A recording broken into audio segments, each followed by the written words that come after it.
Hi, Mira here from Buzz Career Counselling, and I'm here to talk to you today about possible headings for your resume. This one that often gets a bit mixed up, because if you Google it, you'll see all sorts of headings. So what I'm going to do is tell you some headings that you can possibly use, and I say possibly because if it's not relevant for you, it's not suitable for you to put content under these headings, then leave them out. And there's nothing worse than putting this big heading and then not really being able to back it up with much underneath. It's better off to just leave it out. Okay, so let's start from the start. First one is your personal details. Now these will normally be or quite often will be in your header or close underneath. If you've got more of a skills resume, and you might have a column on the side, that side's all back to front on this, isn't it? Then you might have your personal details over on the side. But somewhere up the top, easy to see, I include email and I include phone. That's it. Unless it's super important that they need to know that I live in that suburb, like I need to be around the corner for on-call or something. Otherwise, I don't need to say where I live. I will get to the job. Then often there is another one that's a career summary. And this is really just a little blurb, relevant, always relevant, a little blurb about where you've been, the skills you've developed, and maybe context, so which industry or types of jobs that you've been working in. It sometimes brings in a little bit of that philosophy. For me, it would be about helping others to, motivate others to step into their potential. So that could be in my training, it could be in my career counselling, it could be in my teaching. You can kind of see that little bit of philosophy of how I work, how I operate, who I'm helping. So you can bring a bit of that into that summary.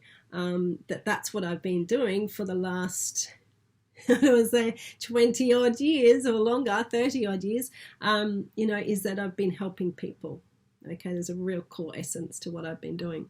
So a quick blurb on your summary, 2, 3, but make it relevant, make it impressive. Next one is key achievements, which is not always used. If you're trying to squeeze onto 2 pages, you might prefer to leave your key achievements in your work history. But key achievements, if they're pretty whiz-bang, haven't heard that word for a while, have you? So if they're pretty impressive, all right, they don't put them in if they're only impressive to that industry and you're not going for a job in that industry. They'll just go, yeah, what's that mean? It's not impressive. And you've gone, wow, key achievements. So it's got to be impressive. Things like, increased profit by, 50% or, received the employee of the year award, so it makes sense to anyone who's reading it. It's not just specific to your industry. Anything specific, make sure you put it in work history. Might have written a professional article, or you might have created something that is now being used nationwide, or it's a key achievement, a pretty big achievement. So if you've got some of those, put them in, okay, particularly if they're relevant. If they're not relevant, maybe just leave them into the work history. Skills. Okay, so if I put a dot point that I'm enthusiastic, think, okay, if you're reading it, this person thinks they're enthusiastic. If I put a dot point in my work history that when I was, working as a liaison officer at the local school, I motivated the students and got them excited about being an apprentice. That's enthusiastic, but it makes sense. I back it up as opposed to just enthusiastic. So with your skills, just be careful that, make sure it's backed up. I think if space is tight, I leave skills out and I just make sure they're in the work history. Could be some keywords that you're looking for, because remember, computers can scan all our resumes, but I still think it's better off having your keywords in your work history. It might be sort of specific skills that they're looking for that perhaps people don't have. And this is another heading, area of expertise. So if you're trying to sort of point out that I've got experience of working with international clients, or I have experience with working with, people with disabilities, and it's going to be helpful for the job you're going for, then sure, put those skills in. Skills, working with difficult behaviors. Okay, it's not something everybody has. It's more impressive than just, communication skills or leadership skills or things like that. Okay, definitely you need to put those employability skills in, but make them context later. Okay, so we're up to the work history, professional experience, employment history, work experience.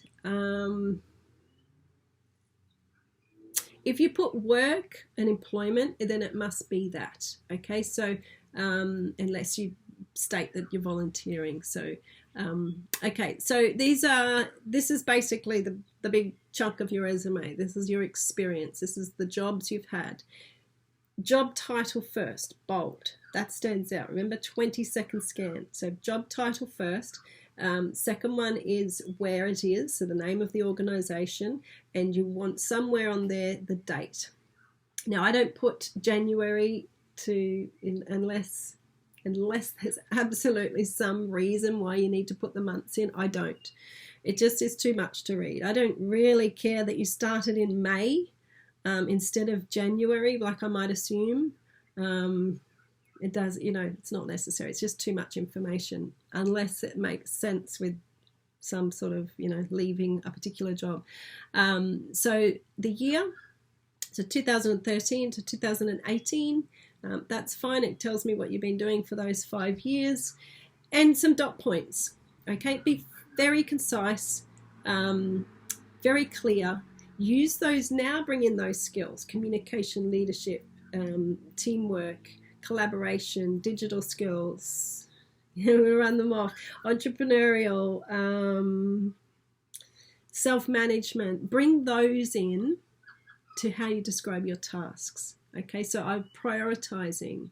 So not just admin task. I prioritize my admin task. Continually reprioritize my administration tasks throughout the day. Okay, rather than just admin. So you're bringing in that self-management. I can go shuffle, shuffle, shuffle. Oh, new job. Okay, that's got to go there. That's got to go second. So you're explaining how you do it. And also in this space, we want to know how that workplace benefits from having you. So what's the value of having you? What's the results of having you? So because you can prioritize your tasks, you've got really high productivity, or the office flows well, everybody knows what's going on, it's a well communicated workplace or something like that. So what's the result of what you've done because of you? It doesn't have to be increased sales or something like that, tangible. It can just be we get repeat customers. That's a result, because I talk well on the phone when they ring about our company. Okay, so we want those results in there also. That probably needs a whole nother conversation, that section. So then we've also got education and qualifications. Now, certifications, if they're certificates, education is usually more formal, or you can put sort of qualifications to get a bit of both, but that would be your formal studies, your apprenticeships, your certificates that you've studied. Sometimes people put in, a relevant, don't just tell me that you did a yoga course in India when it's not really relevant. If it is, I'm going into a holistic practice, then absolutely include non-accredited courses as well, short courses. It shows an interest. So I might have in the past, done sort of behavior management or things like that. So I would put that in because it would make sense to my, dealing with difficult students. So education qualifications, when you list them, you need to put the name of the qualification, very much so in So I just looked at the time I'm going. So the name of the qualification, how it would say on your certificate. So don't abbreviate it to the way you call it. So it would say cert or certificate, or cert's fine. Cert 3 in Roman numerals. Cert 3 in business administration. Okay, that's the name on the certificate. So that's what you put in, comma, whatever it is, Bellinger training, comma, 2015. Don't tell me when you started, just tell me when you got it. Okay, it might have taken you 7 years. Don't worry about that. I got it in 2013. So that's the standard. So the name of the qualification, where you got it, and the date. Don't put in year 12 if you're more than 5 years out of school. Okay, putting that in kind of gives your age away, you've totally trumped it. You've got people put year 12 in and then they've got a degree. It's like, no, we don't. We've got the degree. That tells me you got through year 12. So you don't need to put year 12 in there unless it's relevant, unless you're like a school leaver and you're letting me know you finished year 12 or you finished year 10 or whatever it might be. Licenses. So these are all your tickets. Licensing. So this is pretty important. I don't put it in because I don't drive anywhere for my job, but if I had to, then I would certainly put in my car license. People put in, heavy vehicle licensing or RSA or can't even think of them all now, but I call them tickets. They're just things you need to do that job. Okay, so put them all in under licenses. RSG, HR license, things like that. Another heading, which is not used very commonly, but professional affiliation. So if it's crucial that you have, you're a member of an association to get this job, then put it in. Otherwise, leave the heading out. For me, I'm a member of Career Development Australia Association, so I would put that in there. For career counselling, that's a good thing to have. Publications, conferences, presentations, things like that. If you've done, you've sort of presented to large groups, not just in your work, but something that's sort of, you were a guest speaker at some, Sydney conference or something that's a bit more impressive. Otherwise, put it in your work history, but or publications or articles you've written or things like that. Research as well. Any research endeavours that you've done, you definitely put that in. Community involvement. Excuse me. This is a good one. If sometimes people have been doing a job and don't really like it. They've been doing it for 10 years or more. And on the side, they've been volunteering in this space that they absolutely love. And now this new job they're coming across to really is linked to that volunteering. So yes, put it in, because that is worth more than the job that you've had that is totally irrelevant. Does that make sense? So the community involvement, sometimes you can put it in because it kind of shows the type of person you are, and if that's important, that you're sort of community-based, then yes, put it in. But if the tasks you're doing is important, put it in. So I volunteer in a disabilities arts group.